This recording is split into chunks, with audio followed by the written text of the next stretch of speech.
चलिए फिर से एक बार देखिए कि बी और सी दो पार्टनर्स हैं, उनका प्रॉफिट शेयरिंग रेशियो इक्वली है।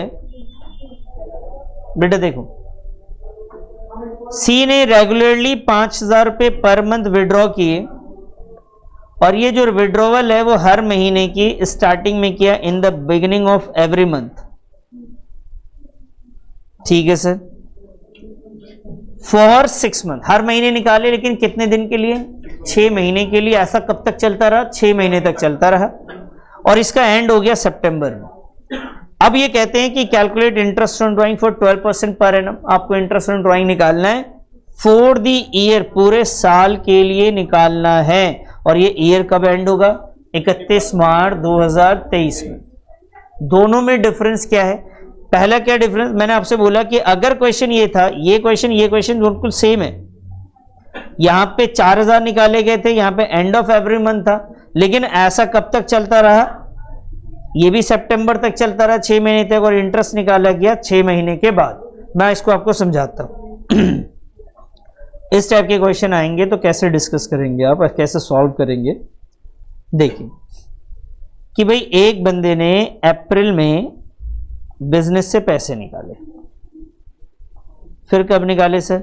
मई में। अच्छा, अप्रैल के बाद मार्च, जून, जुलाई, अगस्त और सितंबर। अब इन्होंने बिगिनिंग में निकाले हैं 1-1 तारीख को। कितने कितने निकाले बेटा? हर बार कितने कितने पैसे निकाले? 5-5 हजार रुपये इसने विड्रॉ किए, हर बार 5,000। अच्छा सर, अब सिचुएशन हमारे पास क्या है? क्वेश्चन कहता है कि ऐसा सितंबर तक चल रहा था, लेकिन हमने ये कंटिन्यू रखा और 31 मार्च में, बैठिए, 31 मार्च में, ठीक है सर, 31 मार्च में जाके मैं इंटरेस्ट को कैलकुलेट कर रहा हूं। सर ये इंटरेस्ट यहां पे ड्राइंग करना बंद कर चुका था, वो इंटरेस्ट यहां भी कैलकुलेट कर सकता था और इंटरेस्ट यहां। तो क्वेश्चन दोनों आते हैं, एक आता है जिसमें इंटरेस्ट सितंबर में ही कैलकुलेट होगा और एक तरीका है जिसमें इंटरेस्ट मार्च में कैलकुलेट होगा। तो क्वेश्चन ने जैसा बोला पहले वो करते हैं, फिर दूसरा ऑप्शन लेंगे। उसने बोला मार्च में हम इंटरेस्ट को कैलकुलेट करेंगे। सर रेगुलरली निकाल रहे हैं? हाँ जी। तो सर इसमें हम जब इंटरेस्ट को कैलकुलेट करते हैं तो इंटरेस्ट ऑन ड्राइंग्स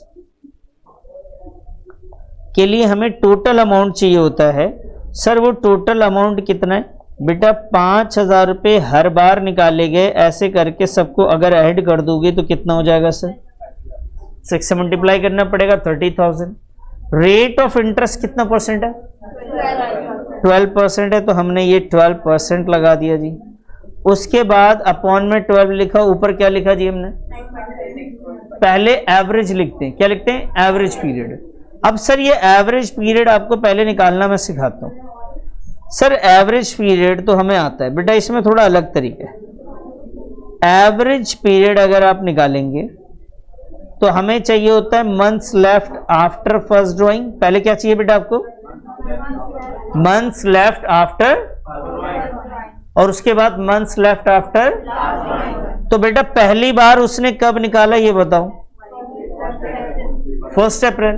तो पहली बार डेट तो मिल गया, लेकिन इंटरेस्ट अगर आप यहां पे कैलकुलेट करोगे तो 6 महीने गुजरेंगे, लेकिन आप यहां तो इंटरेस्ट कैलकुलेट ही नहीं कर रहे। सर आप तो मार्च में कैलकुलेट कर रहे हो ना, तो यहां से यहां तक कितने महीने हो गए? तो यहां पे आएगा बेटा 12। समझ में आई बात? अच्छा, पहली बार लेते months left after first drawing, second plus किसको करते? Months left after last drawing. Sir last drawing कब करी आपने? सितंबर में। और इंटरेस्ट भी क्या सितंबर में हम काउंट कर रहे हैं? इंटरेस्ट कब कर रहे हैं सर? मार्च में। तो 1 सितंबर से मार्च तक काउंट करिए पहले, तो कितने महीने हुए? 1 सितंबर से मार्च तक, तो पूरा सितंबर काउंट होगा। उसके बाद अक्टूबर, नवंबर, दिसंबर, जनवरी, फरवरी, मार्च, टोटल कितने होंगे? 7। तो यहां पे 7 रखेंगे बच्चे। ये आ गया जी 19/2। कितना आया जी? ये 9.5 मंथ्स, ये एवरेज पीरियड है हमारा, और इस एवरेज पीरियड को यहां पे लगा देंगे 9.5 मंथ, और फिर हमारा आंसर आ जाएगा। आई बात समझ में सर? सर ये पॉइंट को आप यहां से हटाएंगे, नीचे 10 लिख देंगे, और ये 2 3 0 से ये से हटा दीजिए, 12 से 12 को हटा दीजिए, तो यहां बचता है 5 6 और 95। इसे सॉल्व कर लीजिए सर, इसके बाद इसका आंसर आ जाएगा। समझ में आई बात? बताइए सर क्या आएगा इसका? जी अभी बता, कितना बेटा? 2 8। हाँ जी अब्दुल्ला आप क्या कह रहे हो? ये बताओ सर, ये 12 कहां से आया? यही पूछ रहे हैं ना सर? जी सर बिल्कुल। सर हमारा फॉर्मूला, एवरेज पीरियड का फॉर्मूला होता है months left after first drawing plus months left after last drawing. First drawing के बाद कितने महीने बच गए? तो पहली ड्राइंग 1 अप्रैल को हुई थी बेटा, तो 1 अप्रैल अगर हो रहा है तो वहां से काउंट करते हुए ईयर के एंड तक, जब आप इंटरेस्ट कैलकुलेट करेंगे उस डेट पे जाके आप इसको भी देखेंगे। तो अप्रैल से लेके 31 मार्च तक टोटल 12 महीने हो गए बेटा, मैंने 12 लिख दिए यहां पे। ठीक है सर। सर क्वेश्चन में चेंज क्या आ सकता है? क्वेश्चन में चेंज आएगा, आप या तो फॉर द ईयर पूरे साल का इंटरेस्ट निकालोगे, या फॉर 6 मंथ। अगर 6 मंथ निकालोगे तो यहां पे एवरेज पीरियड निकालना पड़ेगा। अब मान लीजिए इस क्वेश्चन को अगर मैं फॉर 6 मंथ लेता, क्योंकि ये मैं सॉल्व कर चुका हूं, अब मैं समझा रहा हूं आपको, एवरेज पीरियड में यहां लेता तो ध्यान से समझना कितना आता है। 1 अप्रैल से लेके सितंबर के एंड तक कितने महीने हुए बेटा? 6 महीने, यही हुआ ना?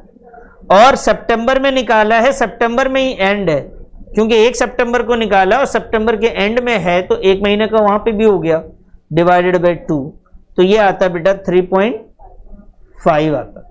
इसका एवरेज पीरियड 3.5 आता, जबकि इसमें कितना आया?